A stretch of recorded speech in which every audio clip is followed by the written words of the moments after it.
Welcome to Math with Miss Kincaid. Today we're going to be talking about the basics of Zoom for meetings and classes.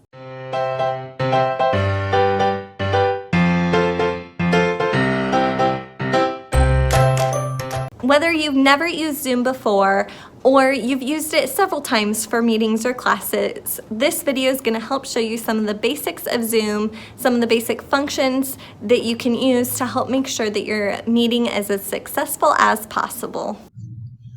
Okay, so I'm going to be showing you how to join a Zoom meeting from a laptop. So to start with, this is going to be a little bit weird because I am running as the host on one laptop, and then on this one that is being screencasted right now, I'm going to be joining as the participant. So it might look a little bit weird, but it's kind of the best thing I could come up with. If you're emailed a link, you can just click that link and it will take you right to the join a meeting spot. You might not even need to enter the meeting ID. However, if you're not given a link or you can't find it, you can just enter zoom.us into your web browser, and then from there go up to this upper right hand side and click join a meeting.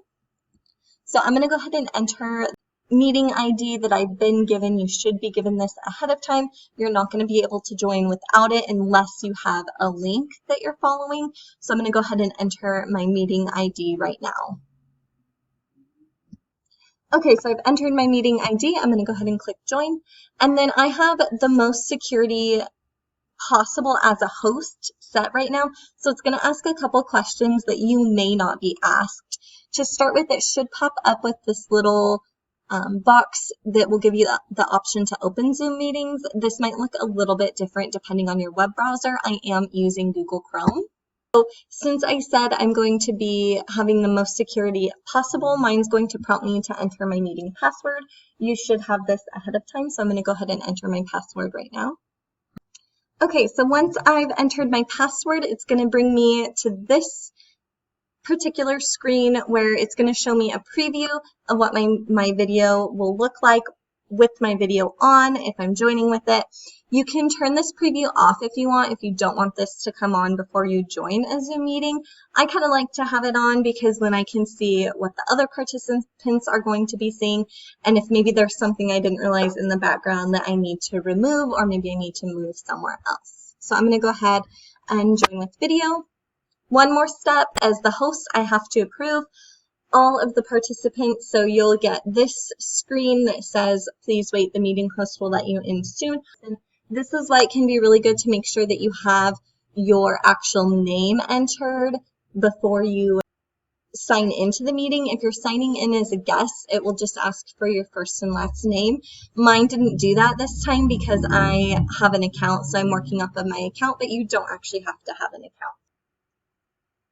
And here's where it gets a little bit weird because this top screen that's outlined in green is technically showing the host view, and this bottom video screen here is showing me as the participant. So looks a little bit different. The one where you can see me more face on is me being the participant.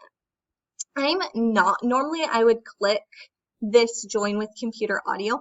I'm not going to do that because it's going to give me a really bad echo since I'm actually using my microphone right now to record what I'm saying. It will just be a really bad echo and I don't want to do that. So I'm going to actually just close that box, but normally I would join with computer audio so that I can hear what's being said. So it's not liking that I'm not joining, so it wants me to confirm that I'm just going to continue. Normally you would want to click that. So here it's popping up a little box down here. If I changed my mind, I didn't join with computer audio, or I didn't realize that I needed to, it will pop up this little reminder down here and you can join at that point. You can also join audio by clicking this button. I'll show you what happens. Go ahead and join. So this is where it might lead to some sort of an echo. It actually sounds like it might be okay. But it could lead to an echo, so I'm going to go ahead and turn that off just for right now. If you want to turn your computer audio off, you just click this side arrow here next to your microphone. And actually, I'm going to leave that for a second to show you how that works. So when you initially log on to a Zoom meeting, you're going to want to mute yourself. Okay, I'm going to go ahead and unmute just in case it's actually muting my microphone, but that's how you mute and unmute yourself. Okay.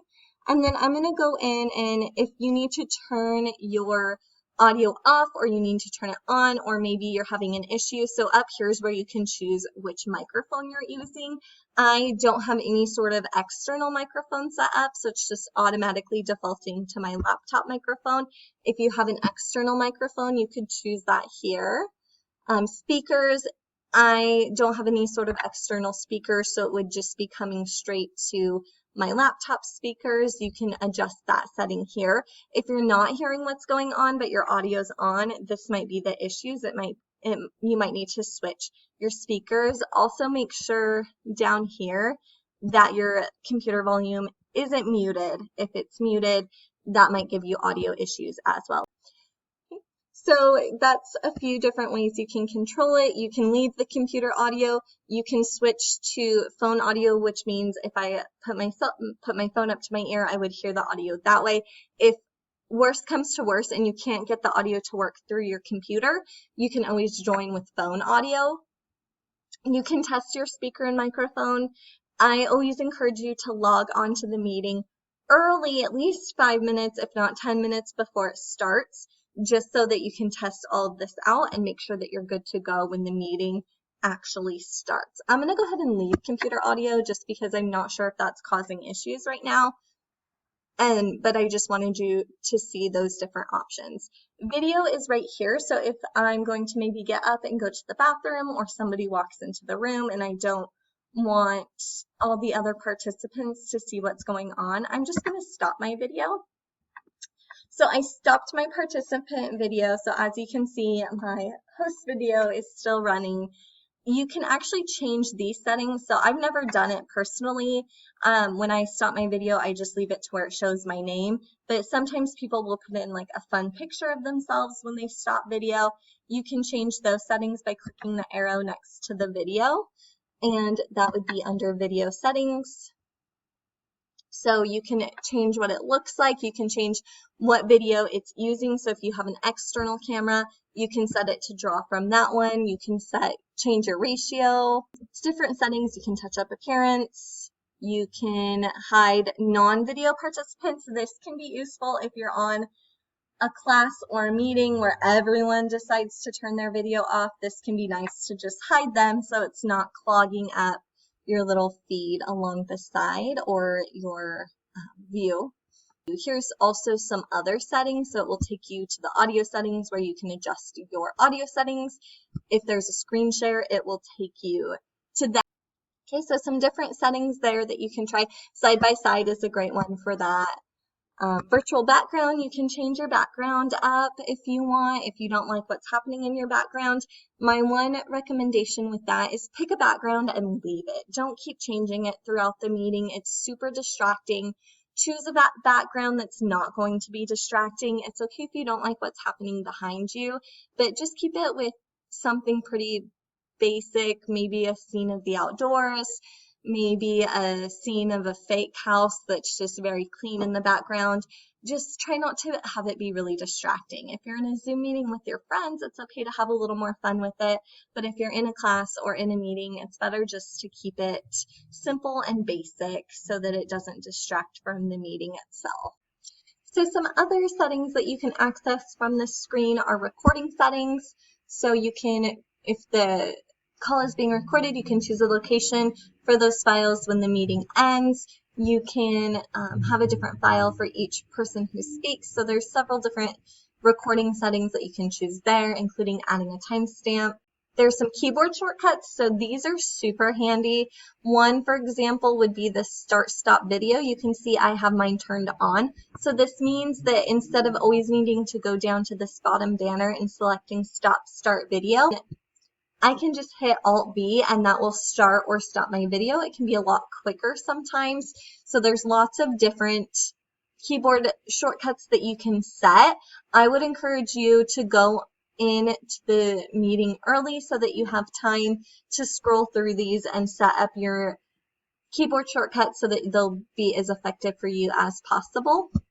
There's also accessibility. You're able to change the closed captioning, if there is closed captioning on the video, by just toggling over here. And then you can also change the view of your chat display, and we'll get into chat in just a second. So there's the different options you have for settings. I'm going to go ahead and close out. Again, to get into that menu, I went over here to the little arrow by stop video. I went to video settings, although any of those would really get you there. And then from there, you can navigate through the different settings. Okay, so a couple more things I want to show you. Participants, this little participants key down here will show you all the different participants. Right now there's only 2. There's me right now, I'm at the top. You'll always be at the top. And then there's also the host. And then if there's lots of other participants, they would all just be listed under the host. I can raise my hand. This is really helpful if you have a question or a comment. You just select raise hand down here on the lower right side. But there's a blue hand right above my cursor, and that indicates to the host and all the other participants that I have my hand raised. So maybe I have a question. Once the host answers the question, I would go to lower hand. If you hover, you'll get this more button. This is where you can rename your screen name. So mine's set to Caitlin Kincaid. If I needed to rename it, that's how I would do it. I'm going to lower my hand so it's not raised. So that's the participants tab. Next, we're going to go over to the chat tab. This also just popped up underneath the participants, so I could see both at the same time. I can send a chat to the rest of the group. So hello, and then I'm going to go ahead and close out by just clicking on the chat box again. I'm going to check on the participants so that goes away. And then you can see right down here along the bottom, it's flashing orange to tell me that there's a new chat, and I can click on it it will preview the chat, and then I can click on it to read the rest of the chat. This is why it's important to keep your chat focused on the conversation that's happening, because that chat box will flash orange and give a preview, and it can be really distracting at times. So try to only use the chat for important comments or questions that you may have. You can also message somebody else in particular. So if I have a question, but I don't want to ask it to everyone, I just want to ask the host, I can change that by just clicking on the little drop down menu over here. Okay, so that's chat. Screen share is disabled as the participant right now. If you were a host, that's how you would start it. Record, this may not work. A lot of times so right now it's saying please request recording permission from the host. So the host is the only one with recording permission. If this meeting were being recorded, that tab right there would be red to show you that a record is in process. Reactions are kind of fun. You can give a thumbs up and it will appear in the upper corner of your screen. So if you like what's being said, or it can be a visual way, maybe the host asks, who has been to Disneyland, they might give their thumbs up as a response, and that will show up whether your video is on or not. And it lasts for just a couple seconds, and then it will disappear on its own. Just like that. The other one is the applause button. It's labeled as clap. So just like if you were to clap for somebody, that reaction comes up in the corner of your screen. And again, it's still there even when your video is off. Okay, so that's reactions. I'm not going to leave quite yet, but as you need to leave your meeting, you would just press this button right over here, and that would take you out of the meeting. This eye up here in the corner will give you information about the meeting. So the ID, the password, all of that. And then speaker view up here is how you change. So I'm in speaker view right now, so whoever's talking will show up the largest. Mine's a little bit strange because I'm working off of 2 laptops that are in the same room, so it's not quite working how it should, but typically the person speaking would be the largest at this point. Gallery view is where you can see all participants all together. This is also kind of known as the Brady Bunch effect. If you know what the Brady Bunch is, you end up, if you have lots of participants in the meeting, you end up with all these small tiles that are appear in sort of a grid, and if you looked up or looked down, it would kind of seem like you're looking at one of the other participants. So that's changed up here in the upper right hand corner. You can also switch between full screen or exiting out of full screen by clicking that button. So that was the basics of Zoom. Make sure to subscribe to this channel so you can stay up to date on any of the tutorials and videos that I post.